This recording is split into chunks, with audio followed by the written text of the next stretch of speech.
तर मित्रांनो, ऐथा मार्चच्या भागात एक असा ट्विस्ट बघायला मिळतो की अंगावर काटाच येतो। सुरुवात होते एका महत्त्वाच्या प्रसंगापासून। घरात सारंग, नील, राजकुमार हे सगळे एकत्र बसलेले असतात। गुरुजींनी एक विधी सांगितलेला असतो आणि त्या विधीबद्दल घरात चांगलीच खलबतं सुरू असतात। राजकुमार सांगत असतो की हा विधी केला तर सारंग आणि सावलीला मूल होऊ शकतं, घरावरचं संकट टळू शकतं। पण नील आणि सारंगला हे काही पटत नसतं, दोघंही साशंक असतात। तिकडे किचन मध्ये सावली काम करत असते। राजकुमार तिच्याकडे जातो आणि समजावण्याचा प्रयत्न करतो। अगं, हा विधी केलास तर फायदा होईल नाही का? सावलीला मात्र यात काहीच अडचण वाटत नसते। ती शांतपणे सांगते, गुरुजींनी सांगितलंय ना, मग करायला काय हरकत आहे? पण सावलीला माहित असतं की सारंग अजून तयार नाहीये। राजकुमार पुढे जाऊन सांगतो, सावलीच्या पत्रिकेत संतती विरल्हाचा दोष आहे, तो या विधीने जाईल आणि फक्त सावलीसाठी नाही, आपली कंपनी, आपलं नाव, सगळ्याचाच प्रश्न आहे। बाजारात कंपनीचं नाव खराब होऊ नये म्हणून तरी हा विधी करायलाच हवा। इतक्यात तिलोत्मा येते आणि ती थेट सांगते, सारंग,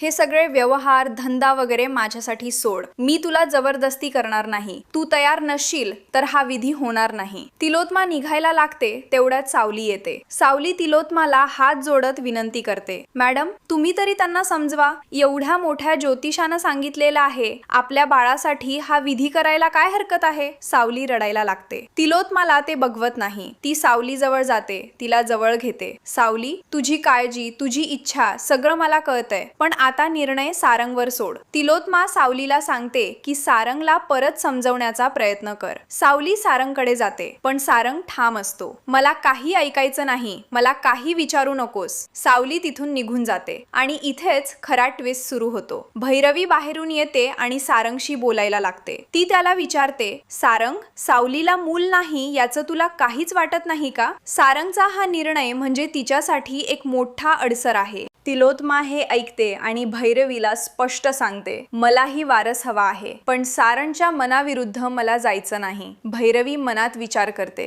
जर तिलोत्मा अशी माघार घेत राहिली तर माझा प्लान कोसळेल। अनामिकाला या घरात आणायचं असेल तर आता काहीतरी करावंच लागेल। भैरवी तिलोत्माला समजावण्याचा शेवटचा प्रयत्न करते, अगं, इतक्या वर्षांची इच्छा पूर्ण होते, सोडू नकोस। पण तिलोत्मा ठाम असते, भैरवी, मला काही ऐकायचं नाही, सारंगचं मत मला पटलंय आणि त्याच्या विरुद्ध मी जाणार नाही। भैरवी आता चिडते, ती तिलोत्माला सांगते, तुला माझा ऐकायचं नाही ना? ठीक आहे, नको ऐकूस, पण आता मला माझा हुकूम बाहेर काढावाच लागेल। तिलोत्मा शांतपणे विचारते, काय करणार आहेस तू? भैरवी म्हणते, तू मला सारखी ब्लॅकमेल करतेस असं म्हणतेस, पण तुझ्याकडे काय आहे माझ्या विरुद्ध? फक्त तुझा शब्द, डॉक्टरचा शब्द? मी तुला या घरात ठेवलं, याचा गैरफायदा घेऊ नकोस। घरच्यांना सांगितलंस तर ते माझ्यावरच विश्वास ठेवतील। आणि एक गोष्ट, ज्या खुनेवरून तू मला ब्लॅकमेल करतेस ती खून मी केलीच नाही, त्यामुळे मी तुला घाबरत नाही। तू काय करायची ते कर, मी अजिबात तयार नाही। आता भैरवी पूर्णपणे थंड होते। ती म्हणते, तुला वाटतं मी पोकळ धमक्या देते? नाही, आता वेळ आली आहे, आता मला माझा एक हुकूम बाहेर काढावाच लागेल। आणि इथेच भैरवी एक भयंकर पाऊल उचलते। सावली त्यावेळी थोड्या बाजूला पूजा करायला बसलेली असते, पण तिचं मन पूजेत नसतं। ती सारखी एकाच गोष्टीचा विचार करत असते, तिलोत्मा मॅडमने खून केली आणि भैरवी, आणि मग घडतं ते अत्यंत धक्कादायक। भैरवी तिलोत्माला फोन करते। तिलोत्मा त्यावेळी स्टोर रूम मध्ये जुना पुरावा नष्ट करायला गेलेली असते। भैरवी फोनवर थेट सांगते, जर तू माझं काम केलं नाहीस तर मी तुझी अवस्था सानिकासारखी करेन। ही धमकी नाही, हे वचन आहे। आणि मग भैरवी सांगते त्या माणसाला, तिलोत्मा स्टोर रूम मध्ये आहे, जा